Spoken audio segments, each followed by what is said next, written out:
Hey y'all, welcome back to Hopeful and Wholesome. So this week I am putting out to you my 4-part wellness workshop, this series that I did all this month called Back to School, Back to Health. And this all happened inside my private Facebook group, which you're welcome to join. The link is in the show notes.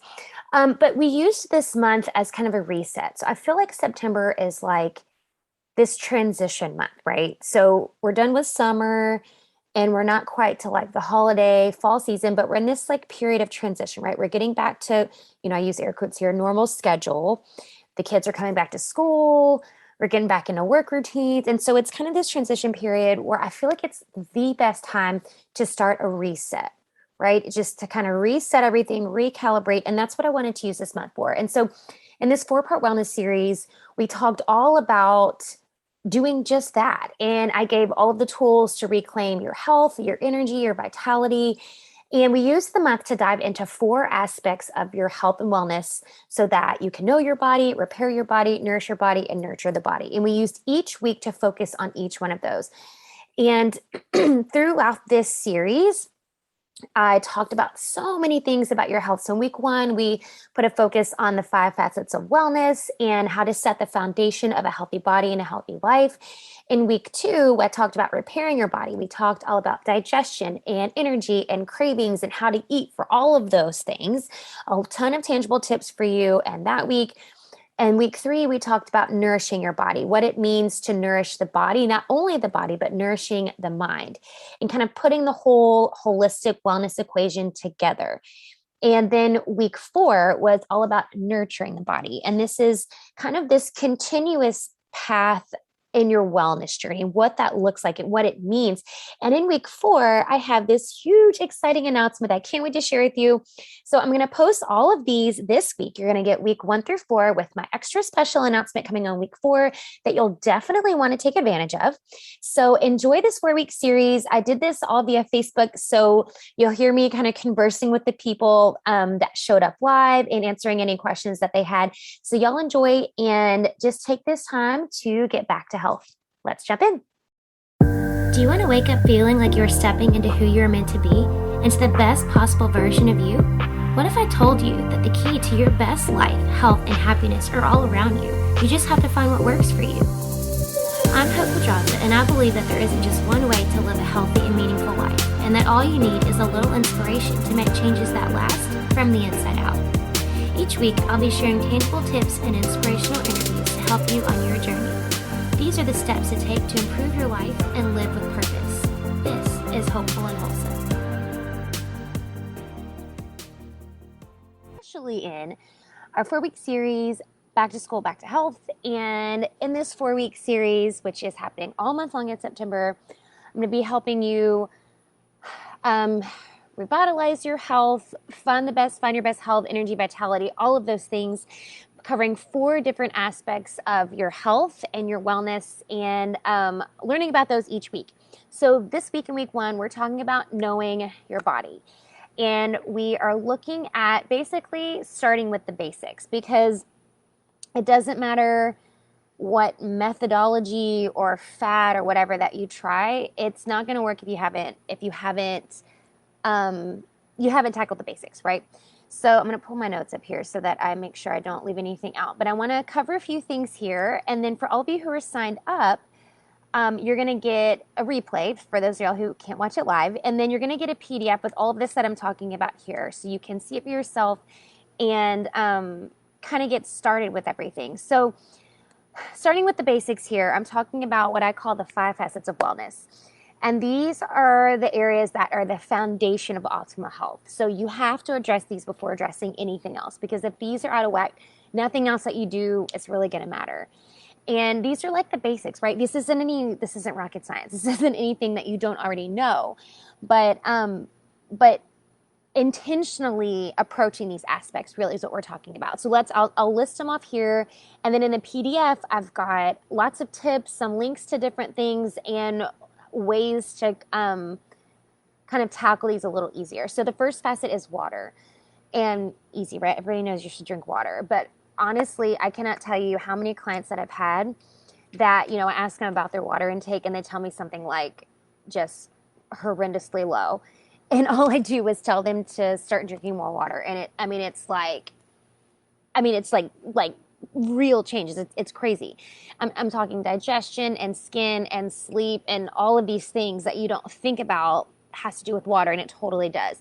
It helps improve digestion and circulation, healthy joints, energy metabolism, all of the bodily processes that go on in your body have to have water, and they have to have enough water, right? So my recommendation is, because people ask, well, how much water should I drink? It really is honestly going to depend on you, your body type, your height, your weight, your activity level. Are you on medications? It depends on a lot of things, but general rule of thumb, I tell women to aim to get at least 3 liters a day, which is about 100 ounces a day. If you sweat a lot throughout the day, if you're super active, if you work out a lot, then you probably want to drink more. But aiming for that 3 liters is really going to be crucial and getting you to that like base level where it's like really making improvements in your health. It's also helpful to eat hydrating fruits and veggies that are full of water. And in the PDF that you're going to get in your email, I have a list of those, some of the most hydrating fruits and veggies, because that's really just going to amplify this. Because not only are you getting the hydration, you're getting the water that's in these, but you're getting tons of vitamins and minerals and antioxidants that's just going to like boost that to the next level. So facet number 1 is water. Facet number 2 is fruits and veggies. Speaking of fruits and veggies, but these are really foundational for your health as well, because like I just mentioned, you're getting hydrating, the hydration quality of plants, but then you're also getting the vitamins, the minerals, the fiber, the antioxidants, all of those things wrapped up in these fruits and veggies. So my recommendation is to get at least 3 servings of each, 3 servings of fruit, 3 of veggies every day. So that's like 6 servings total. And then in your PDF, I have, because you're like, what is a serving? In your PDF, I have it, just some examples broken down for you so you can see like what you're looking at in terms of servings as of fruit and of veggies. And I know some of y'all are thinking right now, like, oh, I don't want to eat a lot of fruit because there's sugar in it. Because I get that all the time, like, oh, well, I know I shouldn't eat a lot of fruit. Fruit's healthy, y'all. I don't want to be the one to tell you, but I'm telling you, fruit is good for you. And yes, fruit has sugar. And some fruits have more sugar than others. And for people who are sensitive to sugars, like those who are diabetic, like, yeah, maybe we need to look at certain kinds of fruit that are better to eat than others. But the thing is, even though fruit has sugar, eating an apple that has natural sugar is not the same thing as eating like a chocolate chip cookie, right? That has sugar. Because the apple that you're eating has fiber. Fiber slows digestion. Fiber slows that blood sugar spike. So you're getting the fiber. So yes, while you are getting sugar in your fruit, you have the fiber to help back it up. So it slows things down, and it's not the same effect on your blood sugar as a chocolate chip cookie. All right. So just want to get that out there before y'all are like, oh, I can't eat fruit. Because I know I'm going to hear it. I hear it from people all the time that are afraid to eat fruit. It's terrible. Fruit is good for you. I hate hearing that people are afraid to eat fruit. It's good for you. Eat fruit. Okay. Facet number 3 is sleep. Of course, we know we need sleep, right? But kind of like water, where I just feel like it's this underestimated part of your health. Like we just underestimate the importance of it.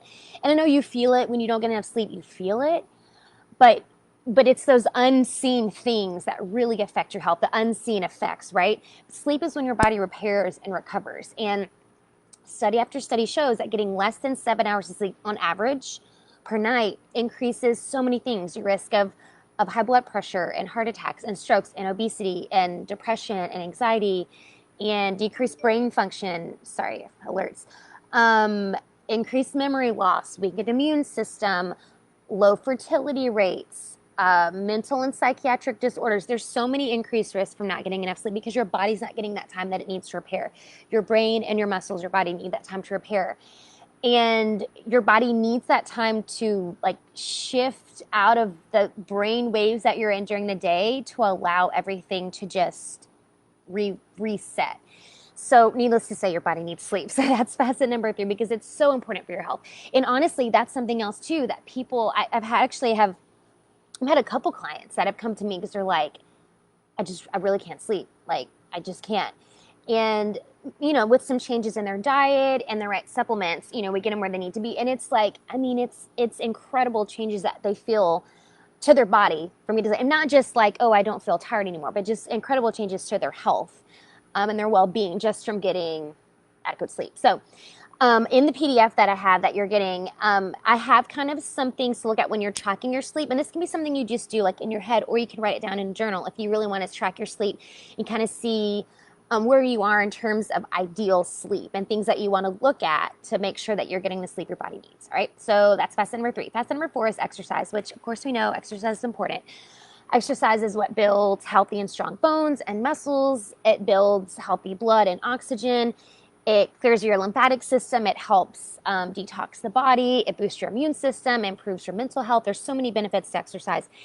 And it's really important. And when I say exercise, it doesn't have to be anything like formal, unless you want it to be. Of course, it can, but it doesn't have to be like, you go to a yoga class or you go to the gym. It can be anything. You can take a walk. You can ride your bike. You can go for a hike.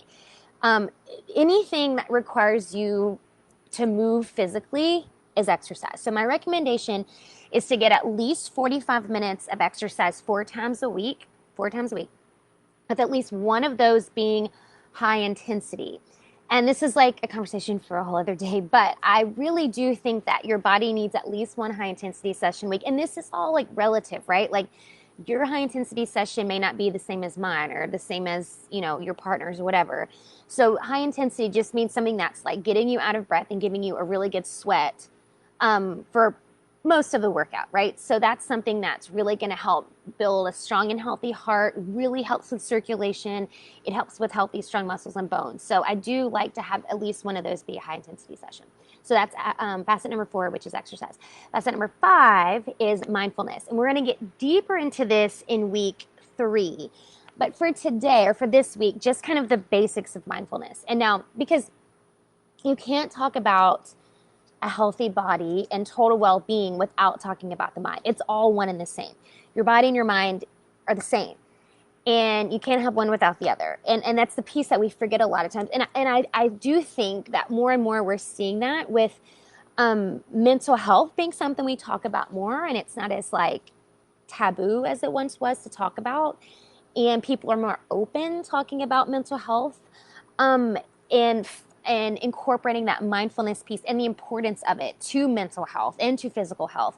More and more people are, meditating. And so I think it's catching on, but I think it's something that we overlook many times because we think like you don't get those physical benefits, right? You don't get the physical part like fitting into your skinny jeans like you do after your spin class or whatever, right? It's not the physical things that we're looking at. So I think a lot of times that's what we push aside is the things that we can't see the physical benefits of, right? You're not getting to see the external transformation, which is fine. It's great. It's good. But those unseen things help just as much, if not more, for real though. And this mindfulness piece is really important.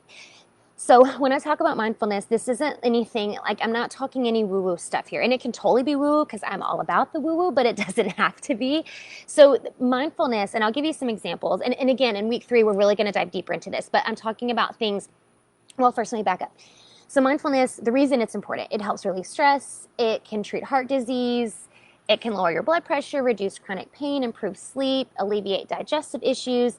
It can build healthier and younger cells, which staves off aging. I think that's a good benefit. It helps build a healthy immune system. There's so many benefits to mindfulness.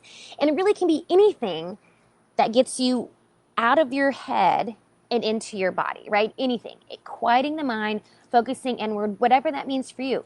Again, it doesn't have to be anything weird. You don't have to sit and meditate unless that's something you want to do, which I love meditation and I recommend it to everybody. But if that's not something you want to do, then there's other ways to do it.